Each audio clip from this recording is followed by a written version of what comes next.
Welcome back to SoulBack. This is the R&B podcast. Kyle here, back with Tom and Ed. And it's another week, another podcast. And guys, this might be our last with just audio only. We might be switching over to video podcasting soon.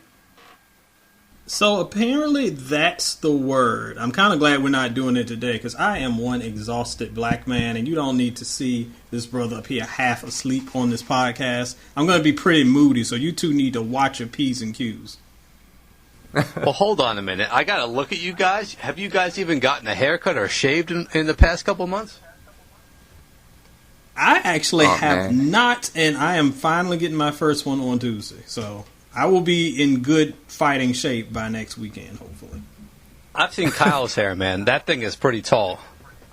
Yeah, yo, I saw Kyle the other day, and he is like rocking that thing.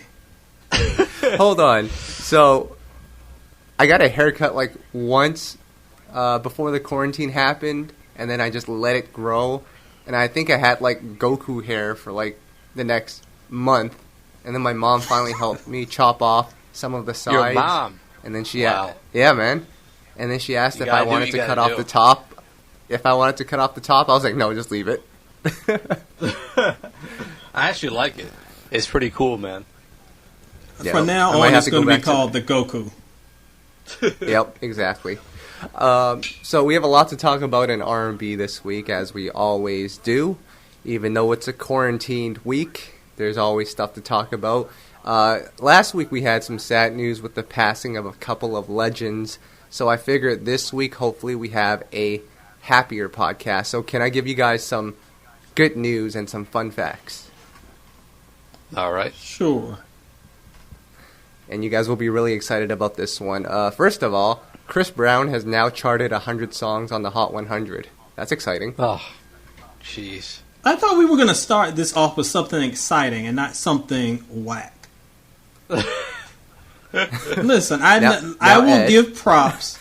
I will give props because I know that's your boy. I will give props to the man for charting 100 songs on the Billboard, whatever. But as I said in the Soul and Stereo Cypher a few days ago, it's pretty easy to chart 100 songs when you're dropping 200 songs a year.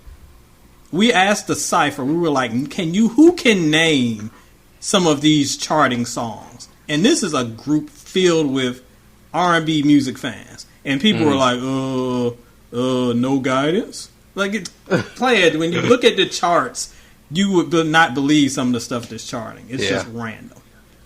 Good point. We were going to do an R&B trivia, Ed, to have you name all 100, but you clearly demonstrated that you won't be able to do it, so we're just going to move on from this. Well, I was saving the honors for the Cousin Chris fan on the podcast. That would be yourself. Fan before family. So this was your opportunity to hit the ground running. I'm sure you could give us 2 before tapping out. Yeah, we're going to move on to our other fun fact. Can we I thought so. Our other fun fact here. Tom, do you remember the classic, legendary 5-star Fat Joe song with Ashanti, What's Love? Of course, man. I love that song. I downloaded that song illegally on, I think it was called Winimex or something like that, before anyone even knew about it. I had it. I was blasting it in my Acura Integra. Man, I was so cool back in college. Oh, my God. I hope you got arrested for that, and I hope they got arrested for that song, because it was not good. Well, here's your fun fact. I just saw it on Twitter, because Fat Joe was with Ashanti on Instagram Live. I think it was yesterday, and he revealed to everyone, including Ashanti, because Ashanti didn't know this, that when that song was presented to Fat Joe from Irv and Ja, they were pitching the idea of having Jennifer Lopez sing the hook. Ashanti's was actually just the demo. They wanted to have J-Lo sing the hook, have it be like the Latino anthem. Yeah. So my question to you guys is, would that song have been just as big? Would it have been bigger? I mean, the song is huge as it is, but just what if J-Lo sang that song? 2002 J-Lo sang, and I will say, Twitter had a meltdown and was going crazy about this, but 2002 J-Lo was kind of a big deal, especially with that Murder Inc. crew. It would have been just as big, if not bigger, because it may have crossed over a little bit. I do think that some of the fans who like it now might not enjoy it as much because it would have kind of crossed into a different lane. But yeah, it definitely would have still been successful. And again, I'm no fan of the song either way because between Ashanti's got to do, between the Cookie Monster and Tweety Bird, it's not really my favorite joint. Tweety Bird, oh my goodness.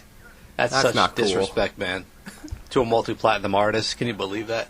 I will say, hold on. If you think about it, the Ja Rule and J-Lo songs that he had two, I think, huge hits with her.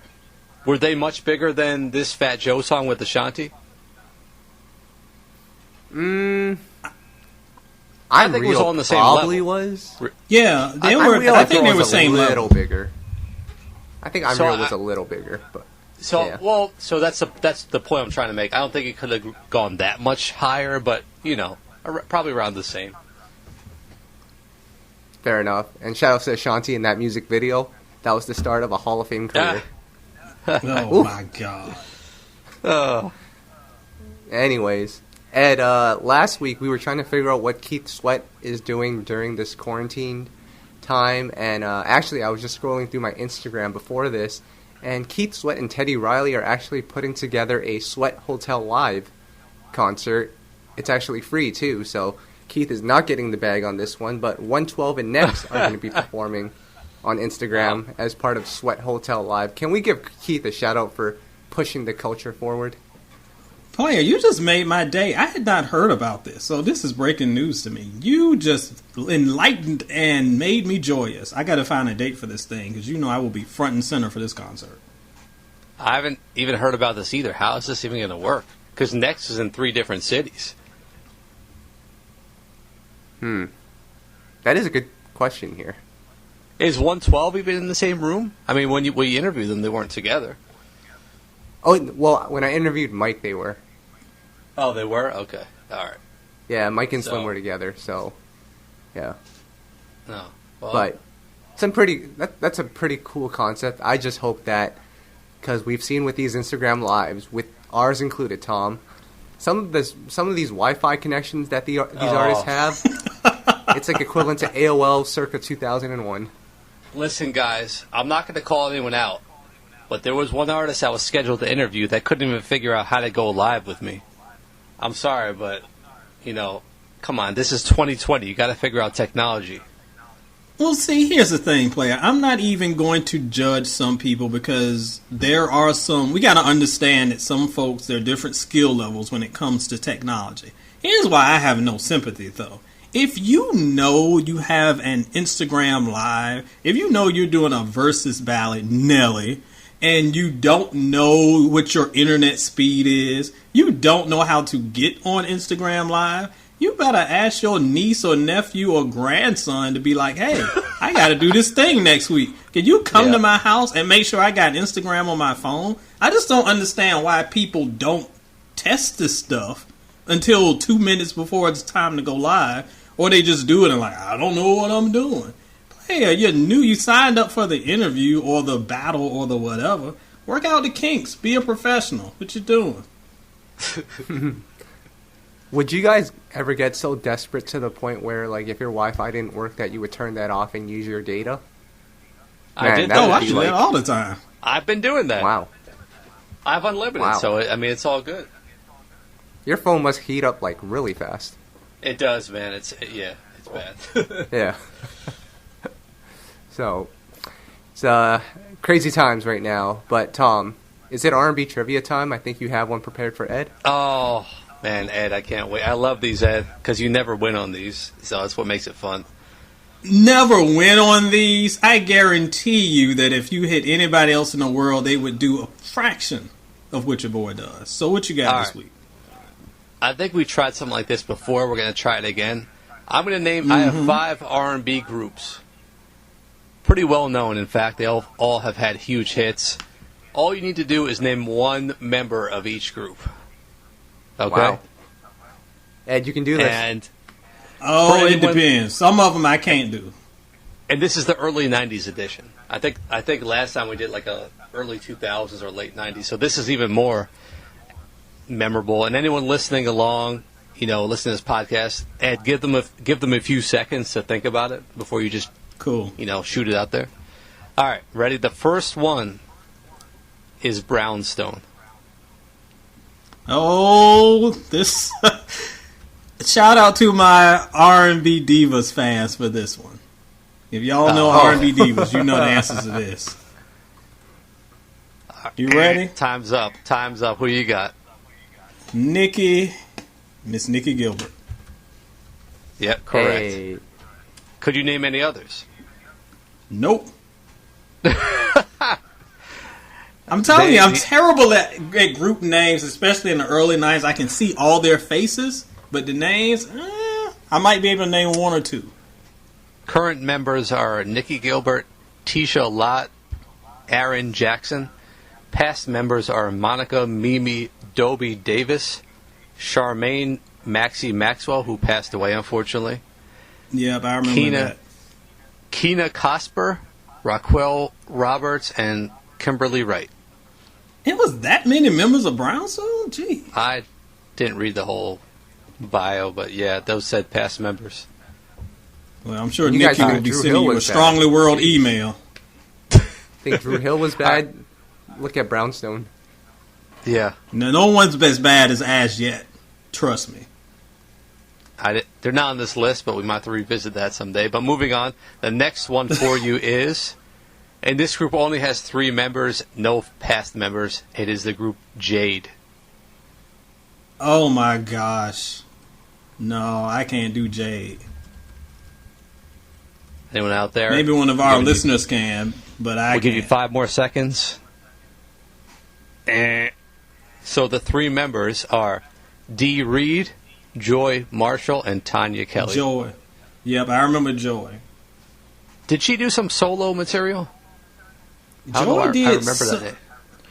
She is, and I don't want to say she's a lead singer or anything like that because I can't tell them apart. But Joy definitely was the one who stood out, whether in interviews or doing stuff. So she was definitely out on the scene. All right, number 3 of 5. The next group is Troop. Oh my gosh, Troop.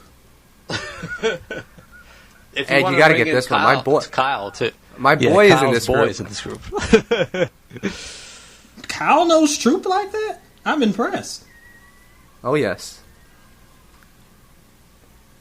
Actually, I might even know 2 members. Let's let Kyle try. I'm confident. Want to let Kyle try it? Let Kyle try it. I don't know if I can do Troop. Oh, little Steve Russell. That's my guy. Yep. Who else?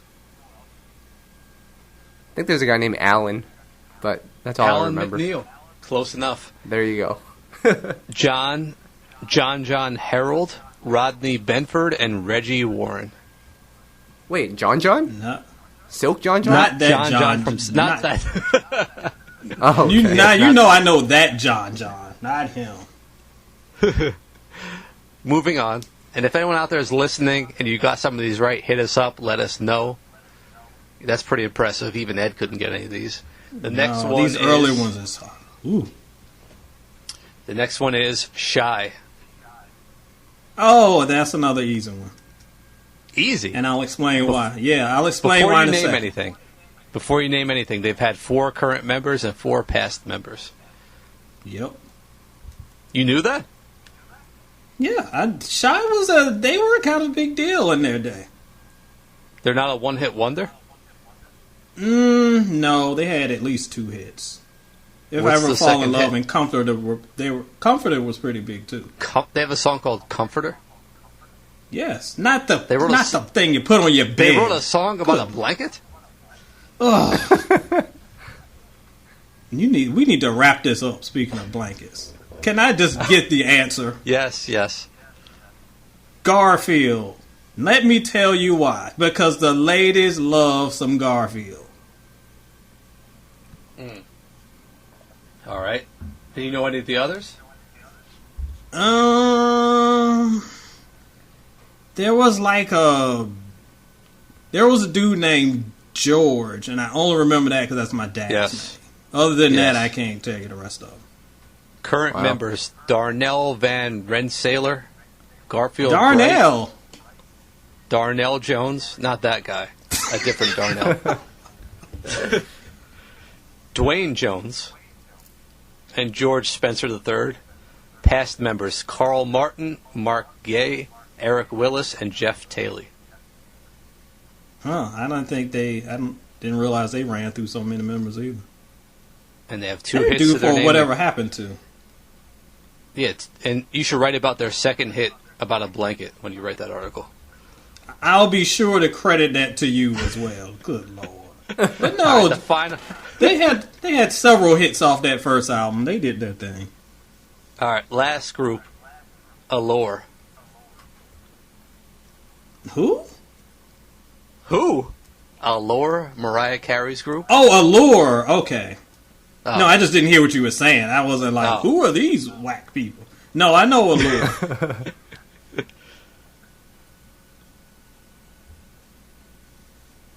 This is a tough one. Okay. And shout out to Allure. They actually came into one of our live interviews and shouted us out. So. Oh, that's what's up. But yeah, I mean, it might be a tough one. Now, remember, there were 4, and one of them is no longer with him. So I can't remember like who bounced or not. So I may be saying a past member, but I do know at least one. All right, go ahead.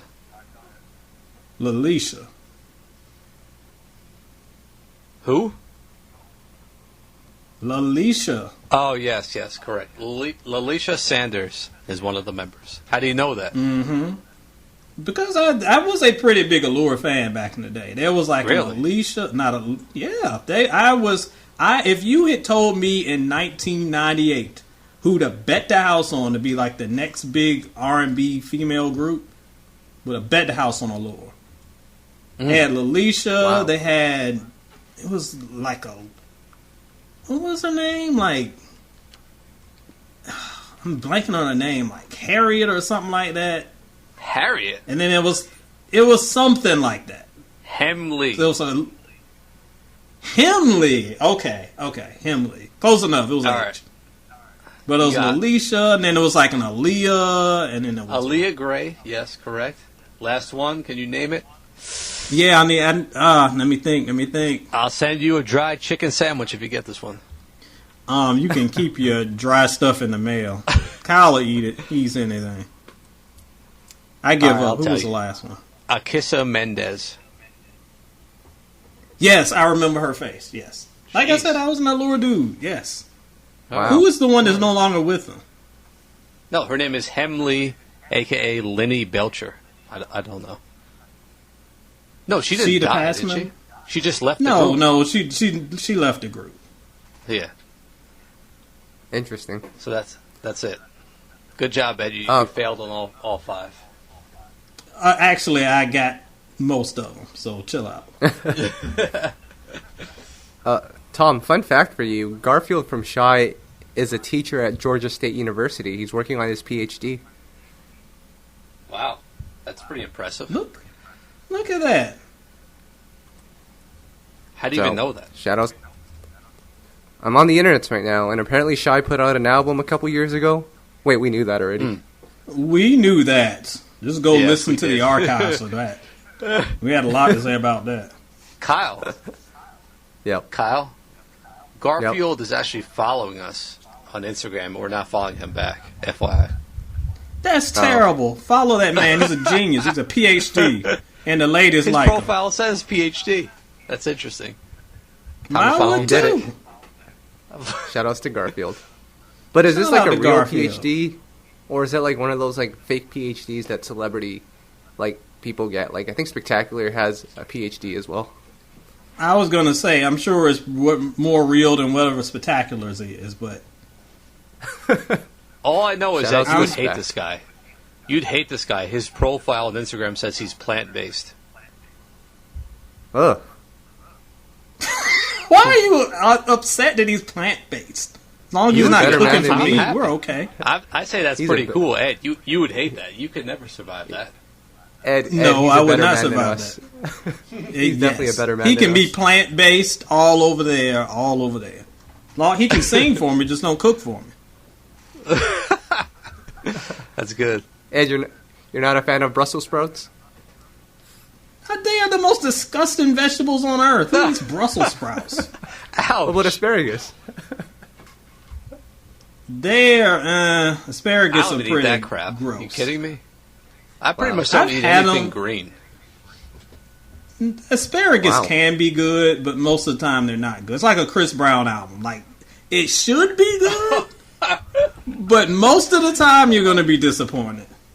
He compared a Chris Brown album to a piece of disgusting vegetable. That's exactly. Have you heard Indigo? No, I haven't. I plan to keep it that way. Well then, good for you. Ed, exciting news for you. It turns out I have had okra before. It's not good. It is awful. Whoever told you okra was good was lying to you. You're probably a Rihanna fan. Wow. Wait, hold on, Ed. I don't know what's going on. Ed, what is the... If you would relate one R&B album or artist to cauliflower, who would it be? Oh my gosh. What is the most... It's bland, but you got to put some features on it to make it good. You could... If it got some cheese or some salt or something, it's good. But if it's just a bland, straight joint, you're going to be bored. Actually, don't answer that question. Let's keep it moving. We don't want to hurt anyone's feelings right now. I don't want to upset anybody. I'll be in jail like Tank again, so I'll leave it alone. Calm down. Can we move on and talk about some new music here? Lord, I hope so. Spent a third of this podcast talking about vegetables. A new record by Anthony Hamilton here, Back Together, featuring Rick James.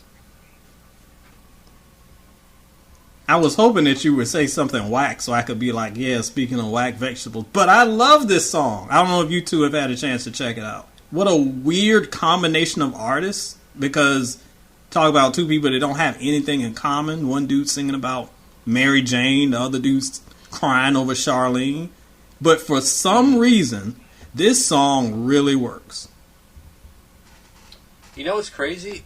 I haven't heard it yet. It's produced by our boy Ninth Wonder. Shout out to him, one of the best producers. But I've seen some pretty bad feedback about this song, saying it just doesn't work. It's not for them. I haven't heard it yet. So Ed, what is it about this song that people would not like as far as an Anthony Hamilton song? If you're an Anthony Hamilton fan going into this, I can understand why you wouldn't like it, because it doesn't sound like an Anthony Hamilton track. And you saying that Ninth Wonder produced it actually means a lot, because I was like, who in the world produced this? The beat is great, but again, it's not an Anthony Hamilton beat. I'm not sure what project this would come from, or if it's from a soundtrack, or where this song will end up, because it's not the traditional Anthony Hamilton sound. But as a song, just like in a bubble, I thought it was great. I loved it.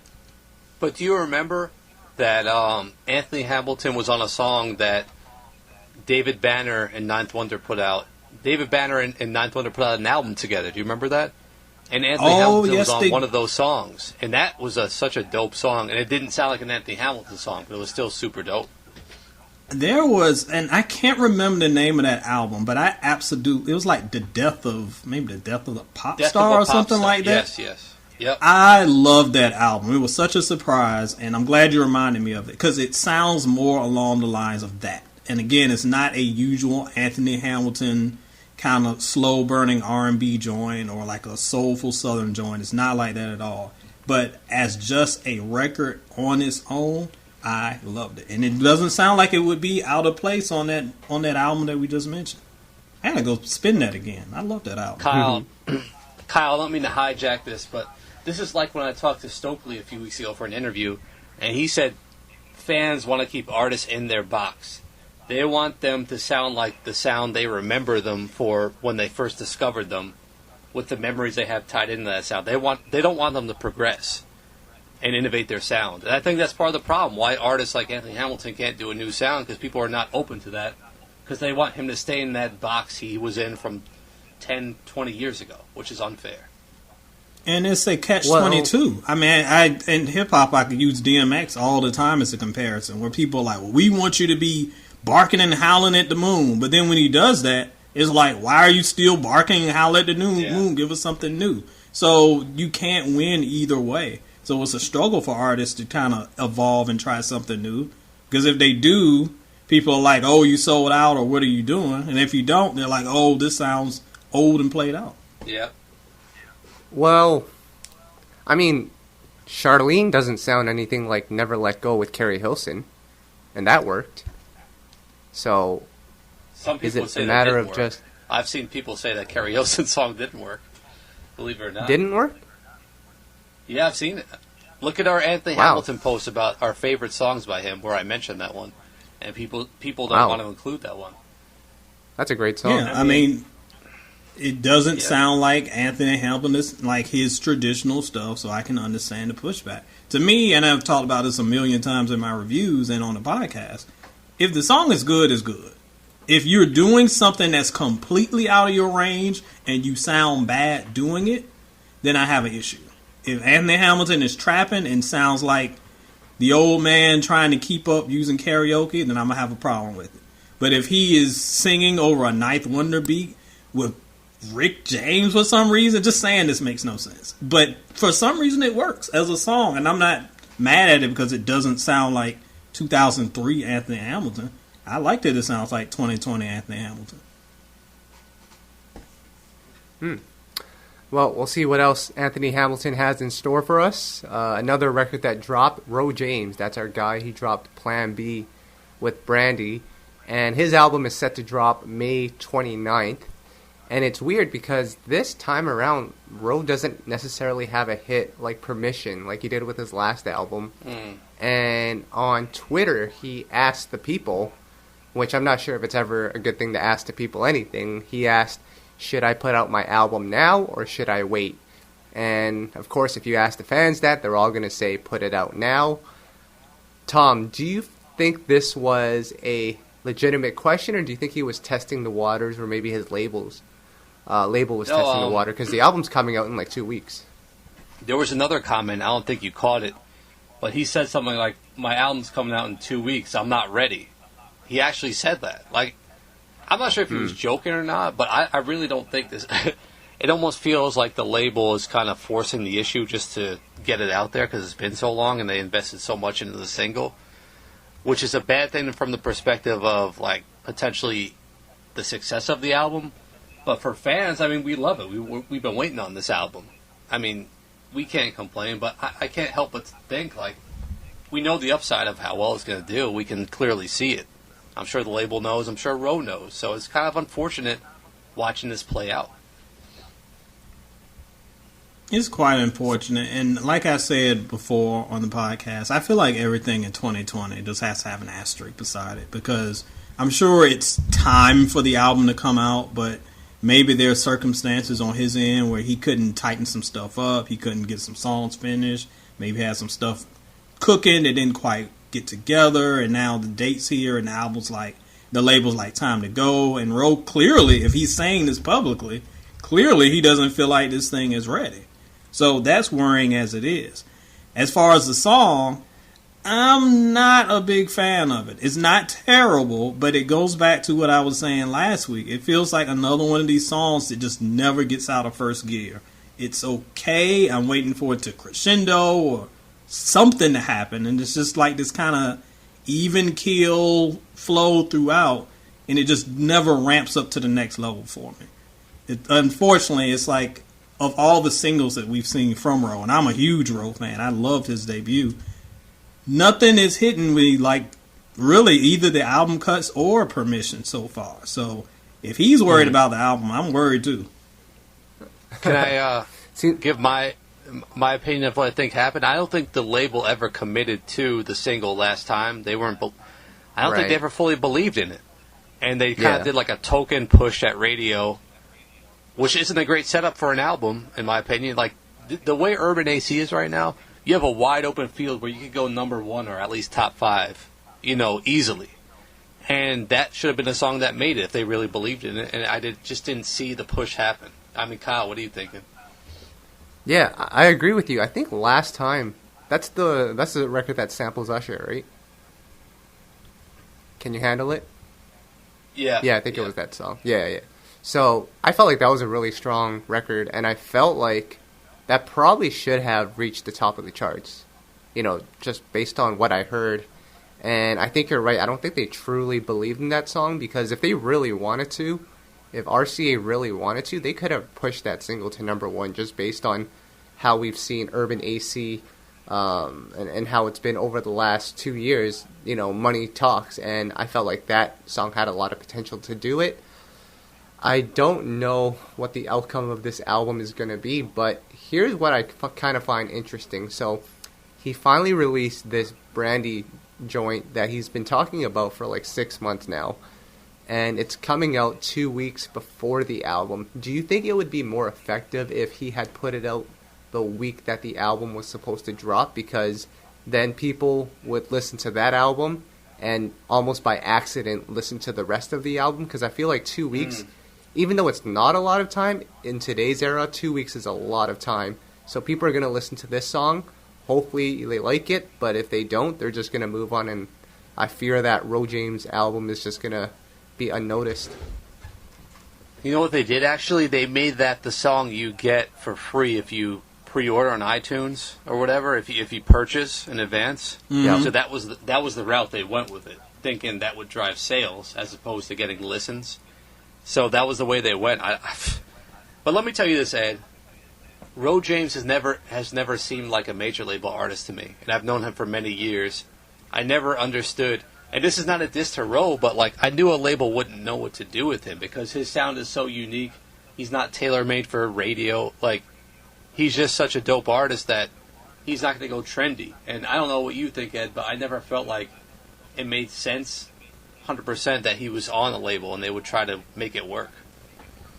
I mean, I guess it makes sense from his perspective as just far as a financial one, and it's kind of like, we've talked before how it's like this kind of, I don't want to say antiquated mentality, but the way you used to do things. You're talented, you get on a label, you get big, they push you, blah, blah, blah. This is a different kind of landscape.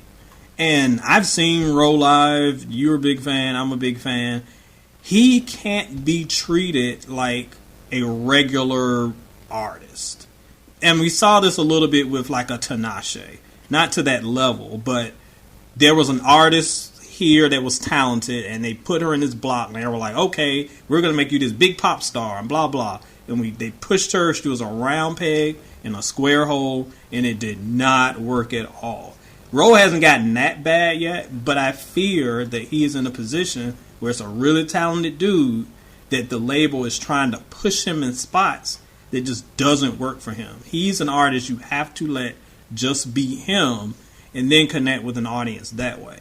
I'm not sure that's happening, and I worry that's going to hurt this project. Well, how do you guys feel? Because I think Miguel is on the same label and imprint as him. And they pretty much, RCA lets Miguel do whatever he wants. Do you feel like that's the right approach? With Ro? For a Ro, I feel like for a Ro, if you're going to kind of copy the success of someone, Miguel is the closest. As far as someone who's not traditionally a mainstream sound, but somehow it worked. He has fans that kind of crosses over because they let him be him. Every album that you've heard from Miguel is like completely different because they let him be him and they're not trying to force him in a certain way. If you want to copy a success of someone, that might be the way to go. Right. So that is Ro James. Now, a couple of new artists that I quickly want to talk about here. Chloe and Halle, that's the duo that signed to Beyonce.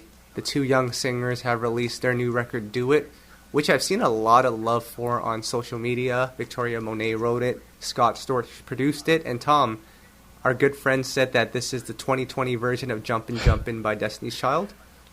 Oh, no, Who asked for another version of Jumpin' Jumpin', Ed? First of all, let me clarify this to anybody who hasn't heard this song. I have heard the song, and I have always liked Chloe and Halle. I thought they were great. I love them. Chloe and Halle are wonderful. But this song, to me, is the first one that they've had that made me kind of stand up and take notice. I really like this joint. But I've listened to it maybe 3 or 4 times now. I have never thought to compare it to Jumpin' Jumpin'. And the only reason we're doing that is because we're trying to force the Destiny's Child / Beyonce comparison on them.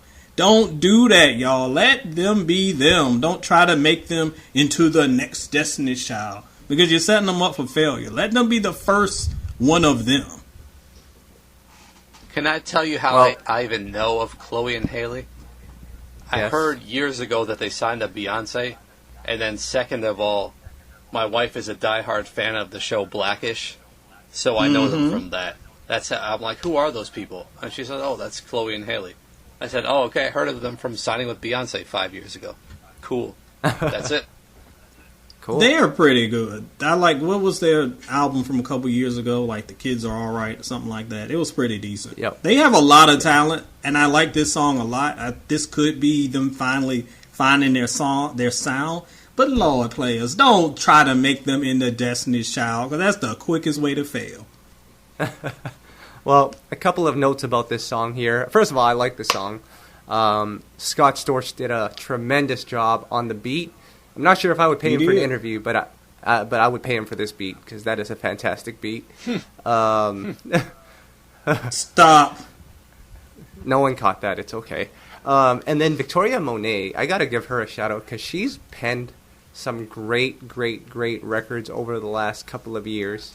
And I feel like her time should be coming for her to pop off as a solo act.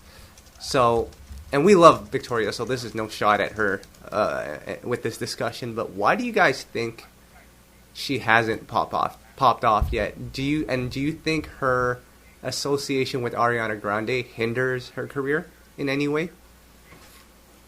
If anything, it probably helps. I don't think it would hinder. I'm going to be very grouchy, old Ed right now and say the reason she hasn't popped off has nothing to do with her writing talent, her ability to put out solid songs. We will all agree on this podcast that she can do that.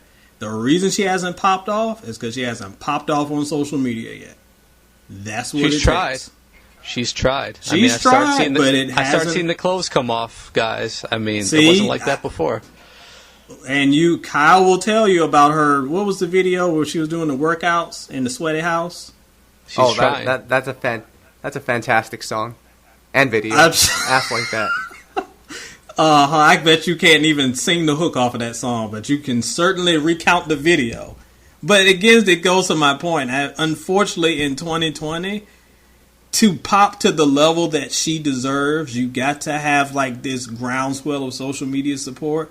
That hasn't happened for her yet. I hate that it kind of supersedes the talent, because the talent is there. In another era, she would at least be kind of I could see her in the mid-2000s, and if she was there, she could definitely be at a higher level than she is now. But the Twitter ain't popping, the Instagram ain't popping, you ain't popping, and I hate to say it. Well, my only opinion is, she's definitely talented, super talented. I think if she wasn't associated with Ariana Grande, we would have never heard of her at this point, unfortunately. I think that's what's kept her afloat.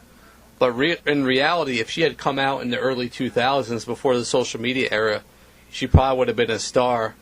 But really, I met her a couple times, and I hate to say this is not an insult, but not everyone's a star. I just don't see the charisma. There's not a lot compelling.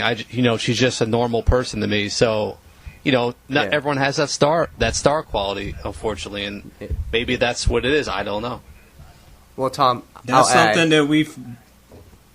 a really nice person too. When we've met her, she's really cool. Super cool. Super cool. But I think still Tom has a good point, and that's something we don't bring up enough. When it comes to star power, that is the biggest thing. It's not even talent a lot of times. Do you exude that star quality that makes people engage with you?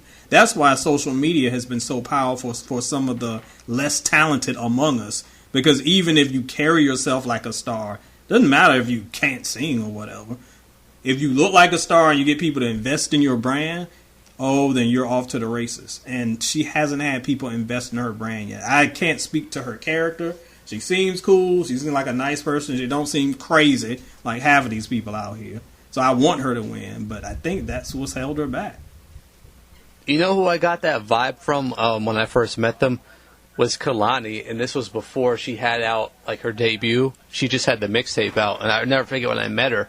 I just felt I was in the presence of a star, and like I don't usually get that from everyone, but I just remember that. I always remember that moment. That was like 5-6 years ago, and now look at her. She's one of the biggest current stars in R&B. Yeah.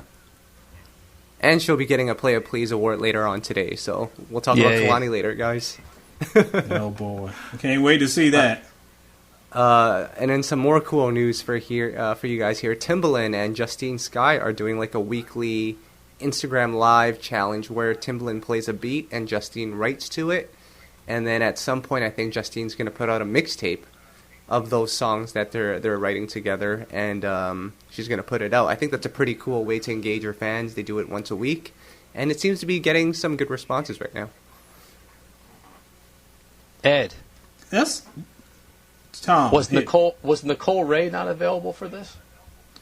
I'm saying, nobody hollered at my girl, I'm sure. Was Gina Thompson not available to do this feature? I mean, come on, Timbaland. I can't tell you about Gina. I don't know what her phone number is. I actually love Justine Skye. Believe it or not, I'm a fan. But, like, this is just another... like, where does this even make sense on the level of how did these two even connect? I don't get it.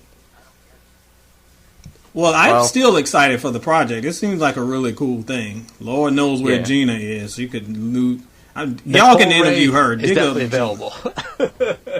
Yes, my girl is around. Oh, I still love that album. She will forever get a pass from your boy. Should be in our Hall of Fame. Shout out to Justine Skye. What Hall of Fame? Oh my God! The Instagram Hall of Fame. Kyle, can you? All right. This guy. All right. Where's Barry Bars when you need that guy? Jeez. Somebody get a pitcher of cold water, throw it on this boy's lap, and have him calm down. All right. A couple of albums that are set to drop here. John Legend, June 19th. He's set to drop his new single soon, produced by Eric Hudson. That's an exclusive for you guys, because I was just talking to E-Hud on the DMs. And then Alicia Keys. Her album was supposed to come out last week. And that was after the first pushback, when the album was supposed to come out in March. I looked at Amazon today, and the album is set for December 31st, 2020. Are we ready? Ed, can I just ask you a question? Please do. Why do I have literally zero excitement for either, as an R&B fan, why do I have zero excitement for either of these albums? Of course you have zero excitement as an R&B fan. Unfortunately, go back and look at history. When was the last time either of these artists gave us an album that really knocked our socks off? That was like, okay, this is it. For Alicia, it's been a good decade. For John Legend, I can't even tell you. So I understand why people are a little hesitant, especially since the singles haven't been that great. I did like the one John Legend single. I'm forgetting the name of it. That one was okay. But Alicia, I know everyone was all shocked on Friday that the album didn't come out. I don't know why. All of the singles have been pretty much a bust. Her, as we've discussed many times on the podcast, from the touring to the rollout of the album, everything has been kind of a mess. A lot of it probably out of her control due to Corona. We get that. But I'm not at all shocked that her album got pushed back, or if anybody gets pushed back in this era. Anything that you had planned to do prior to like March of this year, just throw it out the window, because the game has changed and everything got tossed aside. And as far as the music, it ain't nothing to get your boy excited about. So I cannot blame you for not being too hyped about it. Tom, I do have this theory that if an album is to come out right now, it's just the labels trying to throw it out and calling it a tax write-off, because I don't expect any major releases to come out until we get this all straightened out, this Corona situation. Well, you're probably right, Kyle, but in all seriousness, I almost feel like Alicia's in this uncomfortable spot where she's a big celebrity, but the interest in her music just is no longer there like it once was. So it's like her expectations for how well she should do is out of this world.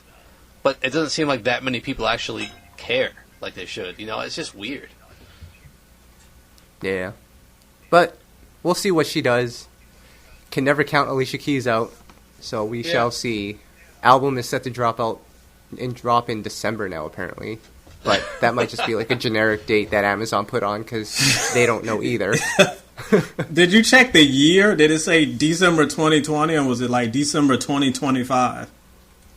I have to double check. Brandy's album is coming out July 31st, so there's hope there. I got some hot burning questions for you guys today. Are you guys ready? Yep. Ed's boy Tekashi 6ix9ine was on Twitter ranting. Relax. He has a new song out, and he was projected to go #1 on Billboard because his song has like the most streams ever on the internet. But magically, Ariana Grande and Justin Bieber's new song is now #1. Tekashi 6ix9ine took it to Twitter to say that labels are paying for songs to hit #1, and he's not happy about these weird bundles that labels are doing to get their fans to stream or buy these songs, to better the chart performance. So my question to you guys is, should these bundles, these merch bundles, these ticket bundles, should that be a factor in chart success? Because I know it does drive up sales, but does Tekashi 6ix9ine have a point here, Ed?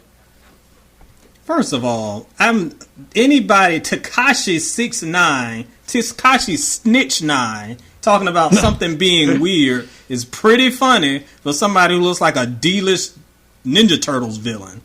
Oh, but wow. I will digress on that. When it comes to the bundles, we talked about this a few times in the past. I know there was this big controversy last year with DJ Khaled and Tyler, the Creator, because Tyler beat him and he was mad because he had the bundles and I should have been #1, and they took the bundles and then they added the bundles back. It's really confusing. And I can't even say that it's a product of the era, because there were kind of some fuzziness going on even back in the day with labels doing kind of weird things and buying up a bunch of albums to give away for free to kind of pad charting success. So this isn't necessarily new, but it's still worrisome from the point of a fan when you look at somebody like this weirdo who just drops a song out of nowhere. Everybody listens to it, not because it's good, but they listen to it out of curiosity. They're like, oh, here comes this weird guy. Let me hear it. And he's rewarded for being a sideshow. And then these streams are driving up. I don't know if you heard this, Kyle, not long ago, a couple days ago. Your boy Future, R&B superstar, apparently, according to Twitter, his new album went gold in 30 minutes. Why? Legend. Because of streams. Legend. Wow. That does not mean, and we have equated success with quality, and there is no way that album going, first of all, the album is like an hour and a half long, so I know y'all ain't listened to it like that. We're all just streaming it and going crazy. It just is such a worrisome time where people are getting rewarded, not because the music is good, not because people stood in line to get it. I know we can't stand in line, so that just go with my metaphor here. People aren't standing in line and clamoring to get this music because it's good or because people are really out here to support the artist. There are all these weird tricks that we're doing with the numbers and the streaming and the algorithms to boost this stuff up. Why do you think we're seeing all of these long time records in Billboard getting broken like every other week? There's somebody who smashed some new record. Michael Jackson, the Beatles, all these guys' records who have stood for decades getting beat by Nicki Minaj in like a weekend. Come on now. It's because of the way the system is set up. Billboard.com just released an article that talked about the streaming culture and how their fans, like the Beehive and what's the little the K-pop group, Kyle? BTS. Not B2K. BTS. Yes, those dudes. Not B2K. Yep. Those are 106 in Park K-pop group. But it was talking about how these groups will come out, and there are pockets in these groups, like crazy moms and stuff, who will be like, okay, guys, the album is coming out. We are going to work to stay up all night to get the streaming numbers up. And they look at the charts meticulously. They are looking to see if they can beat everybody. I love Keith. I want every album that he drops to go quadruple platinum. Do you think I'm staying up all night to stream his albums on repeat just so the numbers, and calling all of my friends and setting up these little chats to do this stuff? No, because I'm a grown man that got to work in the morning. I disagree. It sounds like something you would do, Ed. It sounds like something you would do. If you pay me enough, maybe. If Keith ain't put enough, he ain't gave me the bag yet. Keith got the bag. But I will end this rant by saying this. I don't like how we have Whether bundles or not should be included is kind of weird. And yes, that has always been something that's been part of music culture, for better or worse, actually for worse, for decades. But it's just so easy to game the system now, and it makes me so mad that this little boy who's like a walking bag of Skittles has a number one just because he came out of hiding and was like, hey y'all, I'm back. Look at my multicolored fangs. And everyone streams to see what goofy stuff that he has. And he almost gets a number one song out of it. It's whack. Mm-hmm. Tom, I saw a video that was really interesting. Someone was streaming the Doja Cat song on like 10 different streaming devices. They had 3 of their laptops open and like 4 of their iPads and 2 of their phones. That was a scene. That was something great to see. If you're doing that, you need to reevaluate your whole life. If that is that important to you, man, get a new hobby, please, or something. Please. Like, I love Doja. Before everybody was hyped off of this song pretty recently, you will remember last year, I said that her album was the surprise album of 2019. It was so good. Now everybody's on the bandwagon, and she's got the Barb streaming her songs on 17 different devices so you can have your person win. It's so lame to me. You can support your artist without being a weirdo. And then here's another fun burning question for you guys. I had a chance to speak to Ryan Toby formerly of City High, and he mentioned that in today's music game, artists should be referred to as content creators as opposed to artists, because the focus isn't necessarily on music anymore. It's about content, whether it's music or TikTok videos or social media moments. Do you think it's fair to call these new artists content creators? I think it is, but it also worries me. I mean, he's not wrong. They are definitely content creators. They're not artists, because artistry is not what we're seeing here. I hope that does not become a prevailing term, because when you open that up, then basically anybody can be a content creator and anybody can be a quote-unquote number one selling artist. Tom, aren't you a public figure? Am I a public figure? Who, me? Everyone's a public figure on Instagram now. Oh, jeez. I have a private account on Instagram.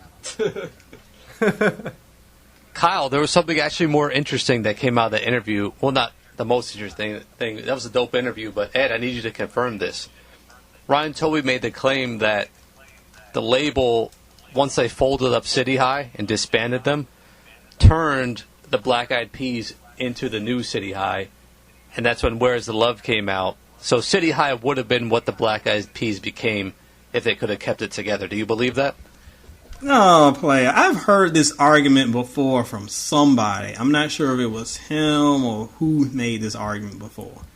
I ain't buying it. And I get where it comes from, because for fans who know, the original Black Eyed Peas were nothing like the Black Eyed Peas that y'all know. So there was definitely an evolution there. But to say that, like, they basically gave the evolution that we were going to get to them, that's weird. And then it's also presumptuous to say that the stuff that worked for them, you would have been able to carry it the same way. That's a stretch like Stretch Armstrong. You Mr. Fantastic in me a little bit there. I see where he's coming from, but I don't know if I buy it. You know what's interesting? Sorry to sidetrack, but have we had a group like that? I'm trying to think of like an actual group who had 2 males and a female that the Fugees? Was legitimate. Who else was there? It was the Fugees. But I mean, that was more to me. I count that as hip hop. I'm talking about an R&B group. I'm sure somebody on this podcast is going to hit us up and remind us of somebody that's completely evading us. I can't think of somebody. I'm sure they're out there. While you're thinking of that one, when I interviewed Rough Ends, they mentioned there was not any other groups who had just 2 members, like two male singers as a group. Can you think of any others? I mean, does Casey and JoJo count? I guess. Yeah. I mean, I guess. Although, we knew them from Jodeci, obviously, but like a new group, I guess the point he was trying to make. What about Luke and Q? well, look what happened. They never came out. Yeah. Huh. That's a good one. If anyone out there's listening and you can think of one, hit us up on Twitter. Because I'm curious, too. I can't think of any. Yeah. Well, while you guys are thinking, can I get into the SoulBack track of the day really quickly? Of course. I have two here, so we're going to have to figure out which one we want to do here. We can either go with the Black Eyed Peas record, Boom Boom Pow, or City High's Caramel. Remember when we were talking about cauliflower earlier? One is cauliflower with cheese on it. One is some straight up cauliflower. Give me Claudette. She puts the cheese on the cauliflower. You can have that bland Boom Boom Pow. Tom, that was a big song. I guess, yeah. Wow, no love for that song, eh? No. My wife liked it as a workout song, so that's why I had to hear it when she would do gym stuff. But I never want to hear that again. What would you do? What, for City High? Sure. I love City High. Oh. I never really liked that song. Oh, that song is just hilarious, like, in an ironic sort of way. I don't like that song as in, I'm going to rock it right now. I'm going to pull it up on my phone. I just like listening to it because it's kind of hilarious when you listen to the lyrics. Why is it hilarious? That's a deep song, man. That is the most ridiculous situation you've been in. What are you going to do when you're sitting at home and they're crying on the floor and beat up and there's a sky opened up and there's a dragon in your house and there are roaches running around and you have a credit card but all declined? It's like the worst situation you could ever put people in. It's not realistic. So it's hilarious. And the way that chorus is arranged, it's like a party song.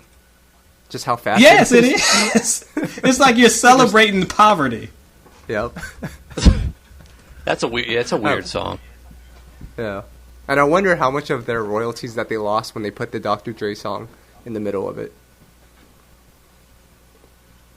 Oh, I forgot about that. About that. They probably lost I will hear nothing bad against Yeah. Caramel was my song though, so and I will hear nothing bad against Caramel. Yep. Yeah. All right. So can we get into the Playa Please really quickly here? Oh yeah, you've been waiting for this. I've got two here, and this one this is no shot at the publicist that I was just speaking to because I see this a lot actually, even in my work. People, Ed, and you're the grammar police here, but why do people get advice and advise confused with one another? Like, please advise. I don't know why people confuse everything that they confuse. Like, if you just stop for a second and sound out the words, it makes no sense. I don't know. People are weird. No, all right. No, the one that bothers me the most is bought versus brought. I just brought that new Donell Jones album. That one bothers me. I see it all the time. You brought that new Darnell Jones album. You never seen that, Ed? Oh, I've seen it, but I feel like that needs to be on back when my wife was teaching English. That needs to be on one of her grammar correcting quizzes. Tell me everything is wrong in this sentence. I see it so much, I almost feel like am I pronouncing something wrong? Like, am I the one that's wrong? I don't, it's weird. No, you're right. It's like when I am the only one that's saying, Chris Brown why does he have 100 songs that we're celebrating and no one can name it? Am I the only one that sees a problem with this? And everybody's like, I don't see anything wrong with it. We just kind of accept crazy things. Well, this is kind of crazy. Kehlani recently tweeted out that she is the only artist to put out a real R&B album in a long time, which got the people riled up, including Justin Bieber, who said, I also put out a real R&B album this year, which pissed everyone else off. But that's like two negatives in like one tweet. Just a double negative tweet. I mean, I haven't heard the Kehlani album, so I can't. Well, first of all, that's actually a ridiculous statement that she said. But I haven't heard her album, so I can't diss her album. I haven't heard good things, but what's to say? But I have heard that Bieber album, and if it's some R&B, I don't know. There's an R and a B in his name, but it ain't one in that album. Oh. This is classic marketing, guys. You see, she just did that to, troll people. And then look, she got a reaction from Justin Bieber, who probably ended up retweeting her or something. So then everyone took notice from his fan base. Perfect marketing tactics. Oh, it's perfect. It's just like when Megan Thee Stallion had all of her friends come over in their draws and made pancakes while they played the Justin Bieber song over. Come on now, I'm not crazy. This is all a game. You didn't see that video? There was a Megan Thee Stallion videos, man. Are you kidding me? Oh, you can't escape some things on the Twitterverse, unfortunately. Yes, that song called Yummy or something. It was her and 4 of her thick featured friends were up in the kitchen stirring up pancake batter. Calm down, Kyle. But they were doing their thing while the song was playing in the background. These people need to take themselves to church, man, and find the Lord. No. Guys. If they want to call themselves content creators, I say let them create. Oh my he God. says as he has the Victoria Monet video in the background. It's getting out of hand, guys. Yes, I do. Yeah. Ed, what's going on with SoulInStereo.com? Oh my gosh, more than going on here because we have lost our minds as usual, as we tend to do at the end of the podcast. Anyway, stop by Soul and Stereo because we always have a little bit of heat over there. I had my boy Jacob come through, one of our contributors, and he jumped on the latest head-to-head with Ed. We talked about Tyler, the Creator, and keeping the hip-hop train rolling. I ranked all 10, good Lord, of Rick Ross's albums in his discography. Yes, I skipped the mixtapes because I'm not trying to kill myself. That man has a lot of albums, and maybe 2 of them are good. So make sure my work is not in vain and go check that out on Soul and Stereo. Nice. And Tom, over at I Got Soul, we've been doing a lot of interviews, and I actually just started putting those interviews up on Spotify and Apple Music, so you guys can go stream it there. But Tom, you put together a really cool article, a very informative one. Where are they now? The 90s edition. So you'll get to know Ed, what Donnell Jones has been up to, what John B has been up to, and what Link has been up to. So Tom, I gotta ask, will some people still think that John B's last album was Cool Relax? Ah, jeez. What I did was I had done this for the groups previously, and I was inspired by what Ed has put together on Soul and Stereo. This is kind of just a not nearly as well put together as he does. This is more so for the people out there who are looking to know what their favorite, the last thing they put out was. Ed's is, I actually plan to link to every one of Ed's articles he's done in this article when I get a chance, because he really does a lot better. But there's a lot of people, Ed, I know those are some of your most successful articles, and there's a lot of people looking for what their favorite artist has done. They can't even go on Instagram and just look at their latest posts, so they need stuff like this. Yeah, it's weird that it's like people a lot of times think I have like this magic connection to a lot of these artists. When I did the Karen Williams Whatever Happened To not long ago, and people were like, oh my gosh, how'd you find her? And I'm like, I Googled and tweeted. Like, it wasn't that hard. And she was very responsive, and a lot of these artists are, because most of them are good people. So we're just here to help kind of spread the word and share our love of R&B. And shout out to Tom for the shout out earlier. That was cool. Very nice of you. I even had to research one of your favorite artists, like Terrence Trent D'Arby, to figure out what he's been up to. Terrence Trent D'Arby, he has been, I think he might be my most requested Whatever Happened To. And I have not been able to do it because I don't know how deep you've gotten into your research, but he has changed his name. He has like done all this stuff. The man is just like, I'm like, man, this would be 3 episodes of Unsung. I don't know if I'm built for it. But he is doing his thing, so shout out to him. There was a time where they thought he was going to be next up. I didn't get very deep in the research. I literally looked on Spotify and Wikipedia to find the last thing he put out and put it in the article, man. That's amazing, You can't Tom. find these. You can't find information on these guys. I don't even know how you put your articles together, man. It takes forever, and that's why when people are like, oh, you should just do on so-and-so. Well, have you tried? This is hard. I have not been able to get info on poor Terrence Trent, and he is kind of elusive these days. I actually found one in my research. Your site came up when I was researching one person. It was Myron. So yes, I came across your article and I linked to you in that section, and then I saw he in the comments actually wrote a comment on your site what he'd been up to. So I was like, wow. Yep, that's what happens a lot. A lot of times these artists, I don't know if they're just sitting around hitting refresh waiting for somebody to write about them, but they just pop up out of nowhere and like, hey, I'm here. That happened with Alexander O'Neal. We talked about Karen White. A lot of these artists, and it's cool. It's always cool when they reach out. Your girl, Kyle C.C. Pennison, hit me up. So it's cool when these artists are out here and they're like, hey, I'm still alive, and we're still celebrating you. Nice. Nice. All right, guys. I think that's it for this week. We'll be back next week, hopefully with video, so you guys can see us as well. And I was going to wait until next week to say this just so we could see Ed's reaction live, but I'll just say it right now just because this is the end of the audio era. Ed, Summer Walker is set to drop an EP in the summer, apparently. I thought she quit. Summer Walker is dropping an EP in the summer. You going to get Summer Walker out of the house in a pandemic to drop some new music? You have more hope than I do. Oh. All right. You can't get her to go to her own concert. So what are you expecting? Go ahead and get your hopes up.